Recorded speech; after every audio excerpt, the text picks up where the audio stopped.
சிற்பங்கள் அழிந்து விட்டால் கோயிலுக்கே சிறப்பில்லை, சிற்பிகள் அழிந்து விட்டால் கோயிலுக்கே பிறப்பில்லை. விவசாயி அழிந்து விட்டால் உண்ணக்கூட வழியில்லை, விவசாயம் அழிந்து விட்டால் வருந்தி பின் பயனில்லை. நம்மளுக்கு எல்லாம் என்ன, 400 கோடி ரூபாய் படம் எடுப்பாங்க, அவன் கிட்ட காசு இருக்கு, அவன் எடுக்கிறான். நம்ம வீட்டுல ஒரு குழந்தைக்கு பச்சை பால் கொடுக்க ஒரு டம்ளர் பால் இருக்காது. ஆனா 120 அடியில கட் அவுட் வச்சு பால் அபிஷேகம் பண்ற நம்மள மாதிரி இளைஞர்கள் இருக்கிற வரைக்கும் விவசாயிகளோட கதி திண்டாட்டம் தான்.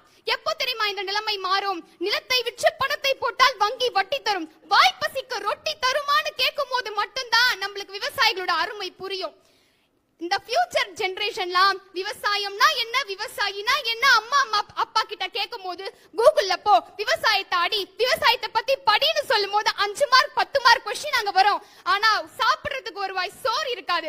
பிளிப்கார்ட், அமேசான்ல அப்ப கூட நம்ம இந்திய பொருட்களை நாட மாட்டோம். நம்மளுடைய நாட்டு விவசாயிகள் உற்பத்தி பண்ண அரிசிய நம்ம பிளிப்கார்ட், அமேசான்ல புக் பண்ணி 30 நாள் அது ஒரு பாக்கெட்டுக்காக காத்துட்டு இருப்போம். உணவே மருந்துன்னு போய் மருந்தே உணவுன்னு ஆகும் தெரியுமா? நோய் நொடிகள் தெரிஞ்சிட்டு இருப்போமே. அப்பதான் நம்ம நாட்டு விவசாயிகளோட பிரச்சனை நம்மளுக்கு தெரியும். அப்ப எல்லாரும் விவசாயத்துக்கு வாங்க வாங்கன்னு கூப்பிடும் போது அவங்க வீடு மட்டும் விவசாயத்தால் நல்லா இருக்கும். நம்ம அவங்களை எதிர்பார்க்கிற நிலைமை